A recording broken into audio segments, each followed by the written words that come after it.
Hi, I'm Heather. Welcome to class. Today we're going to do a sequence specifically for restricted outer hips. Before we begin, if you find this video helpful, be sure to like and subscribe. We're going to start sitting on a chair. However, if there is a lot of restriction in the outer hips, it would be helpful to put a bolster or perhaps a stack of folded blankets on the seat of the chair so that we're elevating the height of the hips. So if we sit on that excess height, then we note that the knees are sitting just a little lower than the root of the thighs, and that can be really helpful when it comes to doing a simple cross-leg expression in this seated forward bend. So if I'm mirroring you, we'll bring the right leg up so you can bring it into hip flexion first. So catch your shin, draw the knee up towards the chest, and then we ask for some external rotation in the thigh. So turning the thigh out and then placing your ankle over the top of the left leg.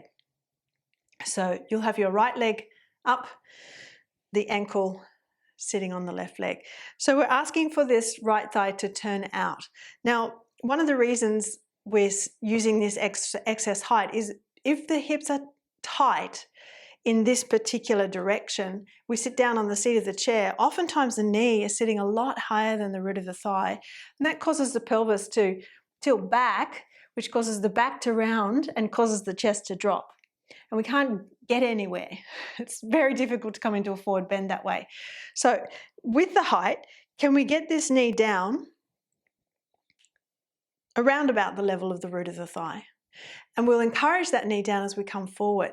So start to lean forward somewhat over the leg, and you can gently press your hand to the inner knee. But what also could be helpful is catching the upper thigh with your hand and helping to rotate the thigh bone out, not just the muscles and the skin, but the thigh bone. Rotate that thigh bone out as you come forward. And if you're able to come significantly forward, then perhaps the elbow can come onto the inner leg there. If you're finding this quite easy, then perhaps you can eliminate the height underneath the hips. But we stay for a few breaths. And particularly if you're finding this challenging, use your exhalations. So you can have a normal inhale, but then a longer, slower, steady exhale.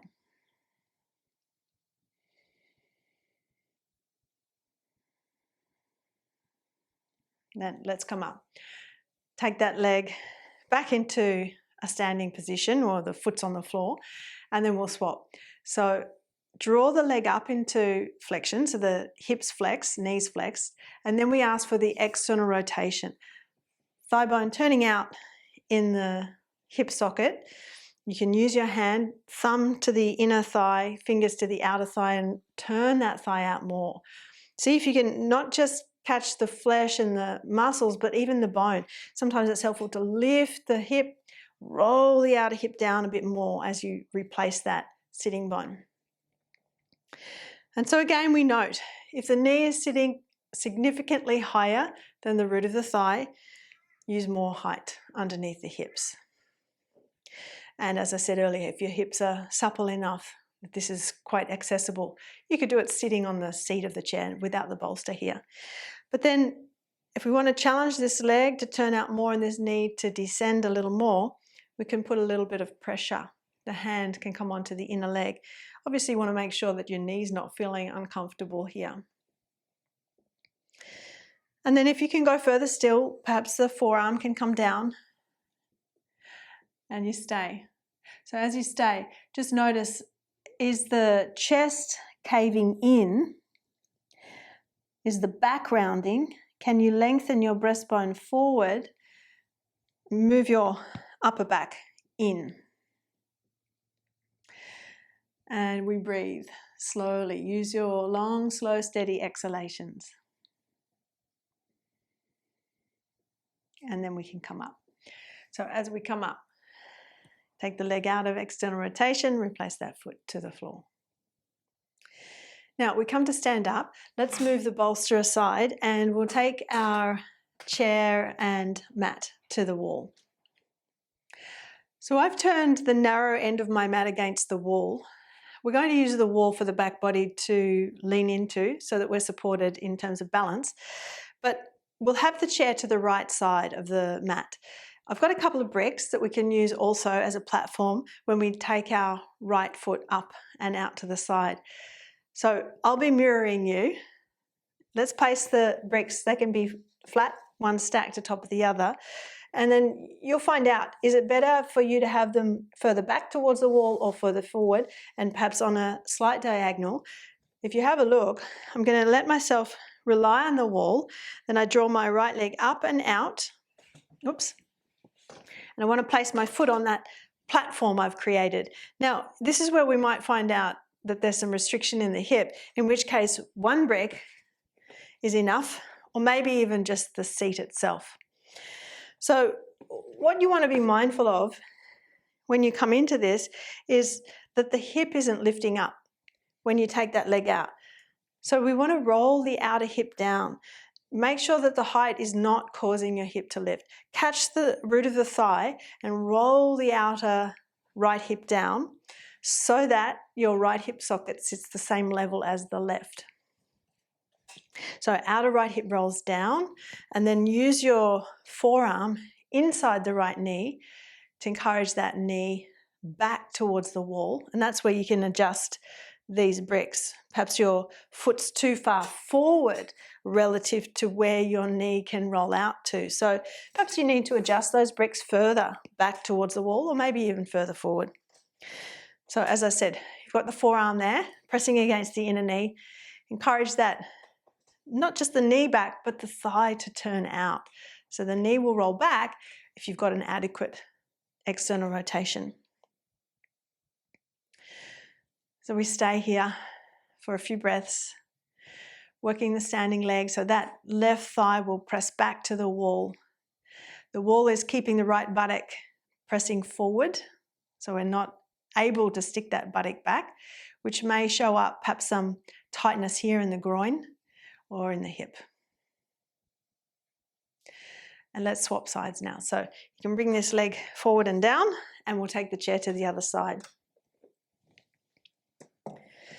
So again, you decide, is it better for you to have your bricks further forward away from the wall? If your hip's feeling a little bit restricted, have the bricks further forward.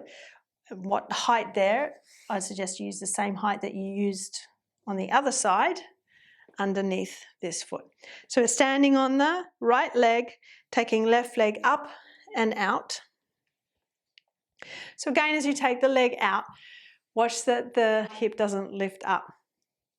You can use your hand. So I've got the thumb pointing forward and the fingers pointing back, helping to roll the thigh bone out. Roll the outer hip down the wall, buttock flesh down the wall. So ideally the hip sockets are about the same level. And then you can use your forearm inside the leg. So it's helping to press the lower aspect of the thigh bone back. Then you want to feel your back is resting to the wall and your right thigh is suctioning back to the wall. So potentially there's a stretch through the adductors, the inner thigh there on that left leg. Breathe smoothly.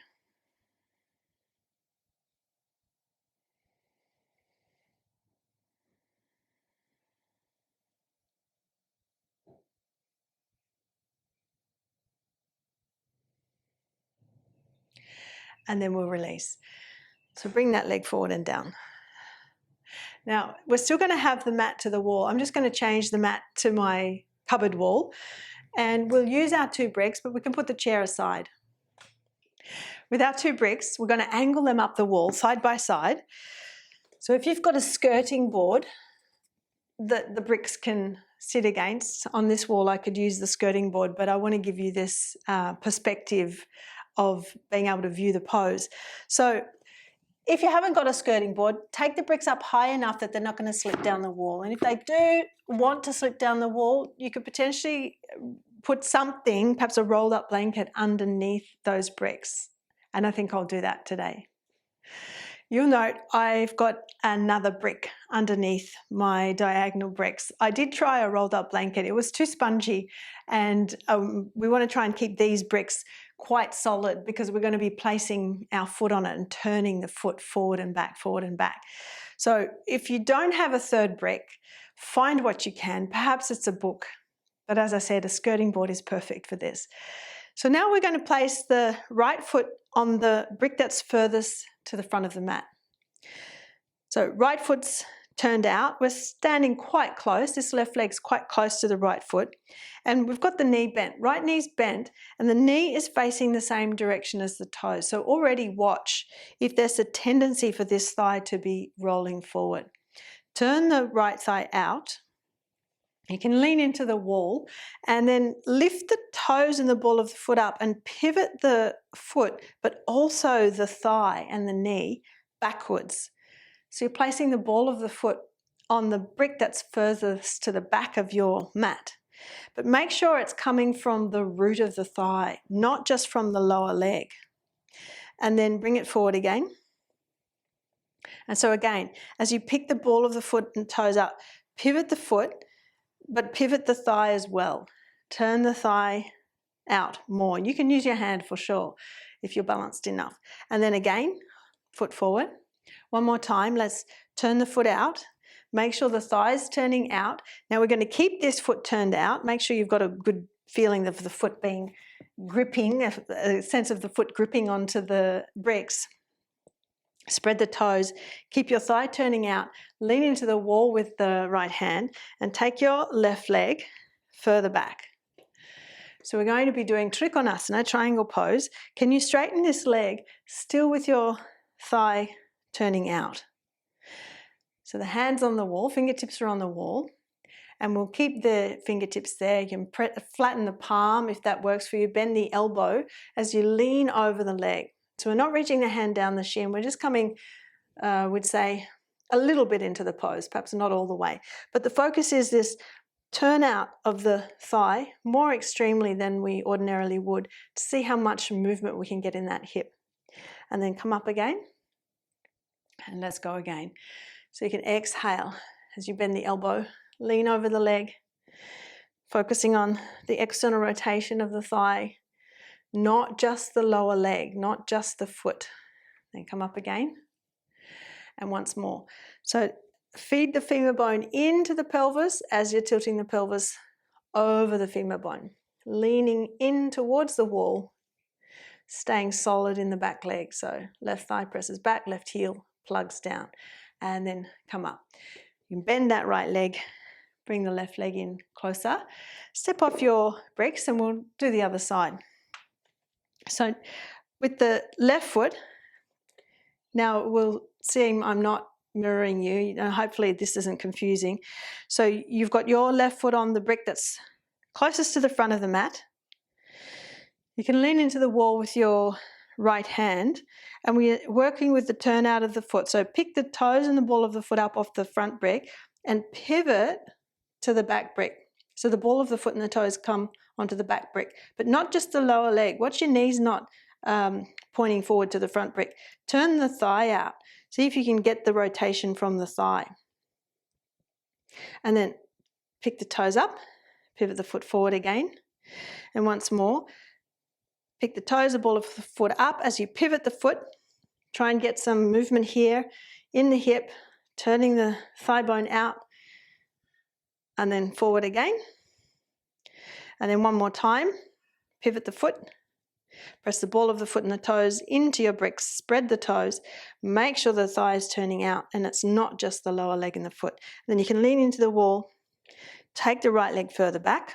And at this stage, that knee's still bent. So it might feel more accessible to try and turn this leg out with the knee bent. But then when you're ready, straighten the leg and still see if you can get this feeling of rolling the thigh out. And then we'll start to lean over the leg. So the hands on the wall, the elbow bends towards the wall. We're lengthening this left side waist as you feed the femur bone into the pelvis, tilt the pelvis over the femur bone, but keep this thigh turning out, not just the foot and the lower leg. And then come up. And again, if it helps you, you can bend the knee and reinforce that turn out of the thigh. And then we'll go again. So legs straight, tilt the pelvis over the femur bone as you lean over the leg. You bend the elbow, Breathe smoothly. Come up. And we go again. So once more, doing your best to turn the thigh out in the hip joint and working this back leg. Right thigh presses back, right heel plugs down into the floor. And then come back up. You can bend the knee, return the foot, and bring your back leg in. And step out of the pose. I've taken my mat away from the wall now for the next couple of poses. Using tall bricks, put your bricks in the midline of your mat. Have them standing tall, left and right sides of the mat. And we're going to stride the legs wide, but rather than having the feet in the same line as each other, which would usually be the midline of your mat, we're going to have one foot to the front of the mat, one foot to the back of the mat. Now again, I'll be mirroring you. So let's step that right foot to the front of the mat. Just like we did when we were on the bricks before, turn the thigh out with the knee bent. Align the inner foot with the front edge of the mat. Then we're going to hop this left leg back. So the heel comes to the back edge of the mat. Perhaps it comes behind your brick there. So right foot's to the front of the mat, left heel's to the back of the mat. Focusing on turning this right thigh out. Let's come into Trikonasana. Stretch the arms out. Inhale. Exhale. Now, as we come over the side, go slowly. Roll that outer right hip down and reach to the brick that's in the midline of the mat. You can bring it in closer if you need to, so it's more in line with your ankle and shin. But with the hand coming to the brick, maybe it's better for you even to stay on the fingertips. Can you keep rolling this outer right hip and buttock down, and it's almost as if it's rolling towards the left side. Pivot the pelvis, so the pelvis tilting over the right thigh bone. You're moving the sacrum and the tailbone towards the left, pressing left heel down and broadening left chest up towards the ceiling. Now we'll stay here. You can place your left hand on the waist for a moment. Let's bend the knee so we come into Parsvakonasana. And still we've got the hand on the brick in the midline of the mat. Now if you've noticed here, actually you could bend a little bit more, but the knee goes beyond the line of the ankle. Then you could potentially take your left foot further back so you can get a little more knee bend. Bring this thigh parallel to the floor, descend the hips, but the pelvis is tilting. So this left side of the pelvis comes up as if it wants to tilt over the right side of the pelvis. Feed this femur bone into the pelvis. And then perhaps you can take this arm up again. Spread the left chest. Turn away from the floor. So the left chest, the right chest turns away from the floor, and we're trying to keep this knee pressing back towards the arm. Work that right buttock forward. Squeeze the right buttock forward. And then place your hand back on the waist, and you can bring the left leg back in. We come to stand up, and let's step out of the pose. We'll swap sides. So if your bricks moved, just place them back where they need to be in the midline of the mat. And we'll take the left foot to the front edge of the mat. So the inner left foot's in line with the mat. We're turning the thigh out. Keeping that thigh turning out, you can bend the knee, hop your left leg further back so that you're establishing a wide enough stance for Trikonasana. But all the while we're keeping awareness of turning the thigh out. So it's not just the lower leg and the foot. Thigh turning out. Stretch the arms out. Inhale. Exhale. And we go slowly to Trikonasana. So we're not leaning forward to take the hand to the shin. We're taking the hand to the brick. And again, if you need to bring the brick in closer, that's fine. The wrist is under the shoulder. And try not to shrink your left waist. Can you feed the femur bone into the pelvis and tilt the pelvis over the femur bone so that the left waist is long? The top arm can go up. And as you lift the arm, rotate the chest. Right chest turns up. Even the left chest turns around towards the right chest. But can you keep the idea of turning this thigh out so the outer hip and buttock flesh rolls down towards the floor and in fact moves towards the right side. Right heel plugging down. Then let's place the right hand to the waist and focus on the bend of the knee. So as you bend the knee, just watch if the knee wants to roll forward. Can you keep the knee pressing back towards your arm? So bend the knee, bring your knee vertically top the ankle, and then if you think you can sit down a little lower with your hips, walk the right foot further back. And then when you sit down with the hips, again it's this tilt of the pelvis. Feed the left femur bone into the pelvis and tilt the pelvis over the femur bone. Keep the knee pinning back as if you want this outer knee to touch your arm, and take your top arm up. Rotate the chest up. Turn the right chest towards the ceiling. And then we can place the hand back on the waist, shorten your stance somewhat, come to stand up, and we can step out of the pose. We're going to come to sit down onto the floor now. So let's put our bricks aside and bring a bolster to sit on. So if your bolster is quite small, I suggest you use folded blankets on top of your bolster. We do want a good amount of height underneath the hips, particularly if the hips are tight. Now again, I'm going to mirror you. Take your left leg out as if you're doing Konasana. If you prefer your heel to be on your sticky mat, then you just sit further back. I might do that. I'll take my bolster just a little further back, and then my left heel can be on my sticky mat. If the leg doesn't want to go out so far, that's fine. Just take it to where you can manage. But our focus is now on the right leg. So we've got the right leg bent, like we're doing Marichyasana, number 1. So at the moment, toes are pointing forward. But then we're going to turn the leg out. So turn the foot and the knee out at the same time. And then forward. Out, and then forward. Out, and then forward. So you can use your hand to guide that knee out, guide the turn out of the thigh. So try and get the rotation of the thigh bone in the hip. Now this time we stay and we hold. Press your arm inside the leg. So encouraging the thigh to turn out more. If your heel's not able to touch the floor, take your foot further out. Keep your chest lifted. And then come back to that front position.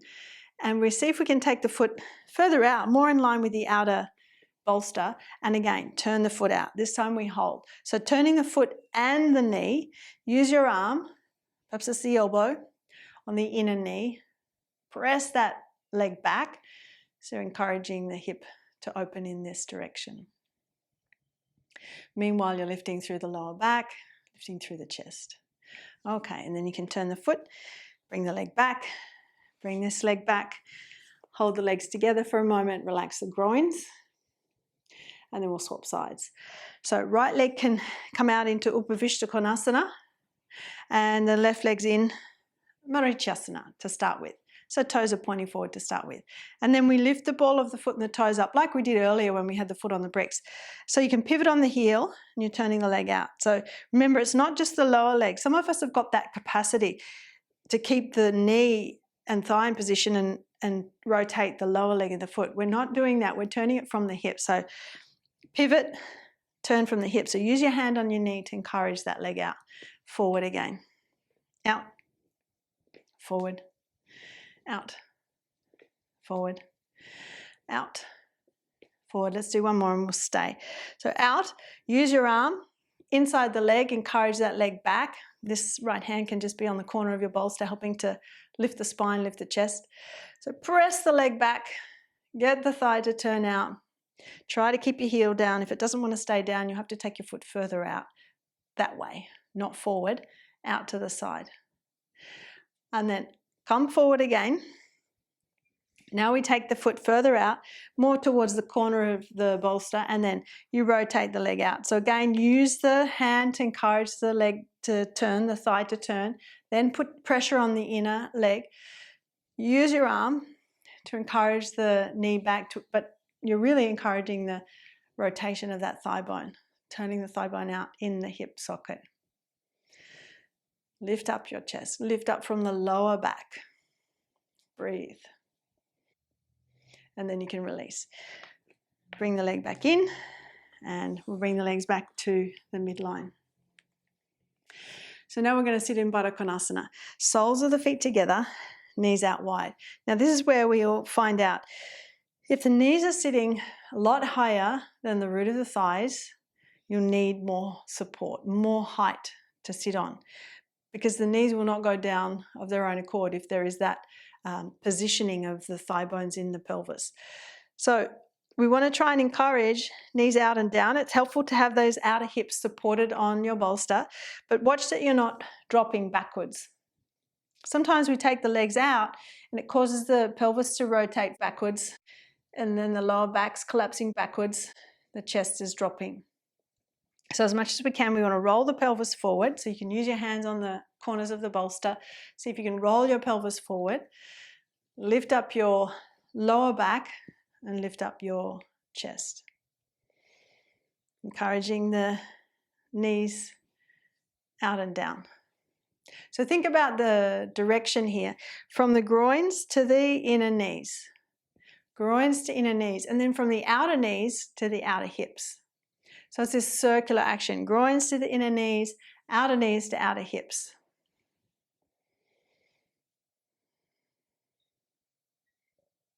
Now we're going to come forward onto the fingertips.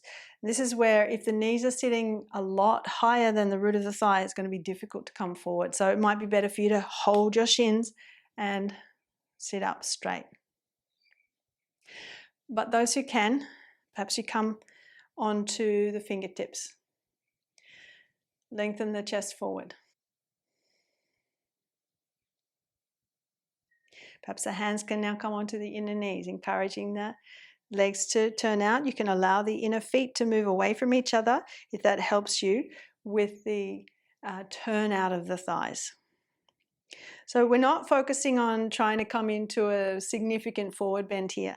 We're focusing on seeing if we can get some movement in these hips.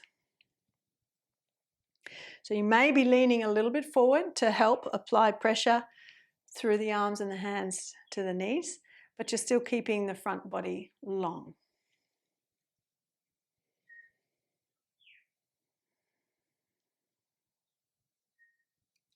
And then bring yourself up to sitting. Take the legs out of Baddha Konasana and stretch the legs forward. There are so many ways to work with opening the hips in that particular direction, and these poses that we practiced today were just a few. If you enjoy practicing with me, I invite you to check out my video library, heatherkitchenyoga.com.au. I've got over 400 full-length classes in that library, and I'm adding to it every week. You can sign up with a 7-day free trial. That's it for today. Thanks for joining me. For more in-depth teaching, check out the video library on my website, heatherkitchenyoga.com.au. The link is in the description box below.